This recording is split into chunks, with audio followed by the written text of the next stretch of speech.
Update చూద్దాం. BRS నుంచి కాంగ్రెస్ లోకి భారీగా వలసలకు రంగం సిద్దమైనట్లు తెలుస్తోంది. BRS party general secretary Keshava Rao BRS వీడేందుకు సిద్దమయ్యారు. ఈ సాయంత్రం కేసీఆర్ ను కలిసి పార్టీని వీడుతున్న విషయం చెప్పారు. కేసీఆర్ ను కలిసి ఇంటికొచ్చిన కేకేతో ఆయన ఇంట్లో మాజీ మంత్రి ఇంద్రకరణ్ రెడ్డి, గడ్డం అరవింద్ రెడ్డి సమావేశమయ్యారు. ఈ ఇద్దరు నేతలు కూడా పార్టీ మారాలని నిర్ణయించుకున్నట్లు తెలుస్తోంది. ఈ ముగ్గురు నేతలు ఈ నెల 30వ తేదీన కాంగ్రెస్ పార్టీలో చేరబోతున్నట్లు సమాచారం. ఇవాళ ఎర్రవెల్లిలోకి కేసీఆర్ ఫామ్ హౌస్ కి వెళ్లిన కేకే తాను కాంగ్రెస్ పార్టీలో చేరుతున్నట్లు కేసీఆర్ తో చెప్పారు. ఈ టైంలో ఇద్దరి మధ్య తీవ్ర వాగ్వాదం జరిగినట్లు తెలిసింది. కేకేకు పార్టీలో ఏం తక్కువ చేశానని కేసీఆర్ ఈ సందర్భంగా అడిగారు. తన సొంత పార్టీ కాంగ్రెస్ లో చేరింది, సో కాంగ్రెస్ లోనే చనిపోతానని కేకే కేసీఆర్ తో చెప్పినట్లు సమాచారం. కోపం, ఫ్రస్ట్రేషన్ లో కేకే ఫామ్ హౌస్ నుంచి ఇంటికి చేరుకున్నారు. ఇక ఆ తర్వాత ఇంద్రకరణ్ రెడ్డి కేకేతో భేటీ కావడం కూడా ప్రాధాన్యత సంతరించుకుంది.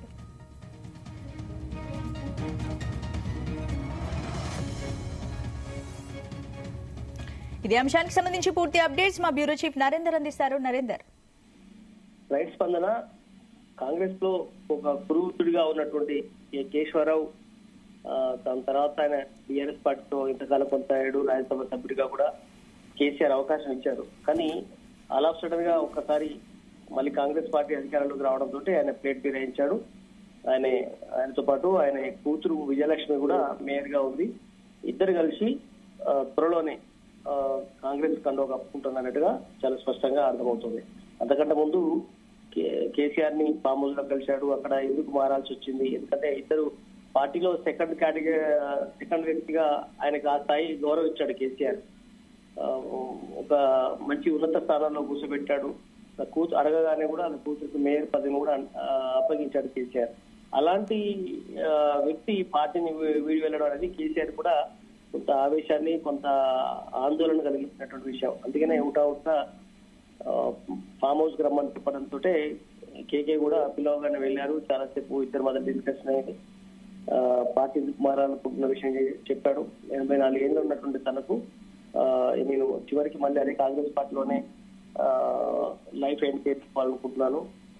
అధికారంలో దానికి కాదు, ప్రత్యేకించి కాంగ్రెస్ నేత కూడా కలిశారు. నాకు కూడా అడుగుతోంది కాంగ్రెస్ పార్టీ పోవాలి. ఇట్లా చాలా అంశాలు కేసీఆర్ తో పంచుకున్నాడు. మొత్తానికి మీ ఇష్టమని చెప్పిన నేపథ్యంలో ఆయన వెళ్ళాడు. అయితే అంతకంటే ముందు ఇంకోటి ఇష్టం ఏంటంటే, ఇప్పటికీ 2-3 రోజులుగా కేశవరావు ఎవరైతున్నారో రాజ్యసభ పరిగణిస్తారు. కేశవరావుతో ఇప్పటికే ఇంద్రకరణ్ రెడ్డి మాజీ మంత్రి, గడ్డం అరవింద్ రెడ్డి మాజీ ఎమ్మెల్యే గతంలో వీళ్ళిద్దరు కూడా కలుపుకున్న సందర్భం ఉంది. బట్ ఈ రోజు అఫీషియల్ గా కేకే నివాసానికి ఇద్దరు కూడా వచ్చి పార్టీలోకి కలిసి వెళ్దాం అన్నట్టు ఇండికేషన్ ఇచ్చారు. ఇంద్రకరణ్ రెడ్డి మన టీఆర్ఎస్ పార్టీలో ఉండే, కేసీఆర్ కూడా ఇంద్రకరణ్ రెడ్డికి మంత్రి అవకాశం ఇచ్చారు. బట్ ఇట్లా ఈ ఇద్దరే కాకుండా మరొక 2-3 అటు ఉత్తర తెలంగాణకు సంబంధించినటువంటి నేత ఆదిలాబాద్ కానీ, అదేవిధంగా కరీంనగర్, ఆదిలాబాద్ లో 3-4 జిల్లాల నుంచి హైదరాబాద్ గ్రేటర్ హైదరాబాద్ కార్పొరేటర్లు ఇట్లా మూకుమ్మడిగా ఒక గంపగుత్తగా కార్పొరేటర్లతో కలిసి విజయలక్ష్మి, వీళ్ళు మాజీ ఎమ్మెల్యే, రాజ్యసభ అంతా కలిపి గంపగుత్తగా ఢిల్లీకి వెళ్లి రాహుల్ గాంధీ, సోనియా గాంధీతో కలిసి కాంగ్రెస్ కండో కప్పుకోవాలనుకున్న నిర్ణయానికి వచ్చినట్టుగా కూడా మనకు సమాచారం. అందుకనే కేకే నివాసానికి, బంజారాహిల్స్ లో ఉన్నటువంటి ఎమ్మెల్యే కాలనీ నివాసానికి వీళ్ళంతా కూడా భేటీ అయ్యారు.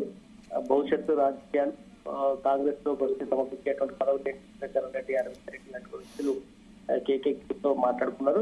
ఇదే అంశాన్ని కేకే ఆల్రెడీ ఢిల్లీలో ఉన్నటువంటి ఏఐసీసీ పెద్దలతో నుంచో ఉన్నటువంటి అనుబంధం ఏదైతుందో రాహుల్తో కానీ సోనియాతో కూడా నేరుగా మాట్లాడే ఇంటిమేసీ ఉంది కాబట్టి ఆ విషయాన్ని వాళ్ళతో షేర్ చేస్తున్నారు.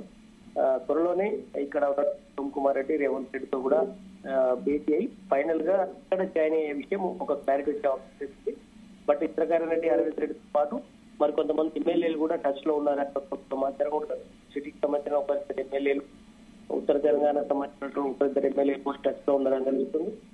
ఎవరెవరు ఏంటనేది మనం రేపేళ్ళుండి వరకు క్లారిటీ అవకాశం ఉంది.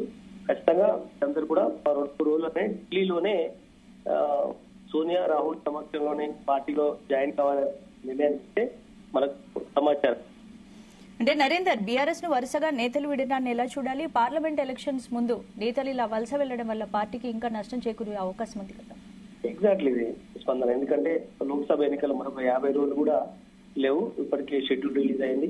ఇప్పటికే ముగ్గురు బీఆర్ఎస్ సిట్టింగ్ ఎంపీలు బయట పార్టీలకు వెళ్ళారు. బీజేపీ కానీ కాంగ్రెస్ లోకి వెళ్ళిపోయారు. ఎమ్మెల్యేలు నాగేందర్ ఇప్పటికే వెళ్ళిపోయాడు. ఖమ్మం జిల్లా భద్రాచలం ఎమ్మెల్యే వెంకటరావు అనధికారిక కాంగ్రెస్ పార్టీతో తిరుగుతున్న సందర్భం, మరికొంతమంది టచ్ లో ఉండడం, మాజీ ఎమ్మెల్యేలు కొంతమంది ఇప్పటికే వెళ్ళిపోవడం, మొత్తానికి ఇట్లా ఎమ్మెల్యే కూడా ఇట్లా ఓవరాల్ గా కార్పొరేట్ జిల్లా స్థాయిలో జిల్లా పరిషత్ చైర్మన్లు, కౌన్సిలర్లు, డిప్యూటీ మెంబర్లు ఇట్లా వందలాది మంది ఇప్పటికే కాంగ్రెస్ కండవ కప్పుకున్నటువంటి పరిస్థితి మనం చూస్తున్నాం జిల్లాలో. ఇట్లా వరుసగా లోక్సభ ఎన్నికలు సమీపిస్తున్న నేపథ్యంలో బీఆర్ఎస్ ని వీడి కాంగ్రెస్ లోకి చేరడం పార్టీకి చాలా ఇబ్బందికరమైన నెలకొంది.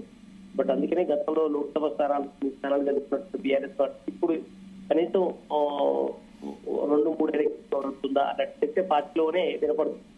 బట్ అందుకనే బీఆర్ఎస్ పార్టీ ఇప్పుడు ఆల్ ఆఫ్ సడన్ గా ఇప్పుడు రాజ్యసభ మెంబర్ గా ఉన్నటువంటి కేశవరావు గారు తెచ్చి వాస్తవానికి 84 ఏళ్ల వయసు ఉన్నటువంటి కేశవరావు గారు తెస్తే పార్టీ వీడుతున్నారంటే అది అర్థం చేస్తుంది. అందుకనే పార్టీలో ఉద్యమకారులు లాంటి వాళ్ళు వెళ్ళిపోతున్నారు.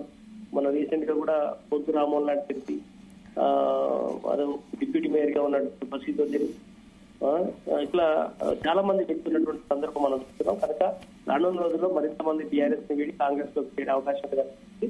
లోక్సభ ఎన్నికలు జరిగే నాటికి మరింత మంది పెద్ద ఎత్తున వెళ్లే అవకాశం స్పష్టంగా కనిపిస్తుంది. ఆపే కేసీఆర్ పరిటాల ప్రయత్నం చేస్తుంది, కానీ అధికారం కోల్పోయిన నేపథ్యంలో వాళ్ళకు అధికార పరమైన పనులు కావడం కనుక పనులు చెప్పినట్టు వింటారు వ్యాఖ్యలు చేసి వెళ్తున్నారు. కొంతమంది ఆరోపణలు చేసి వెళ్తున్నారు. బీఆర్ఎస్ చూడాలి రానున్న రోజు ఎంతమంది పార్టీని వెళ్తారు, బీఆర్ఎస్ కాంగ్రెస్ ఎవరు పోతున్నారు అనే విషయం మనకు తెలిసే అవకాశం ఉంది. Right, thank you Narender.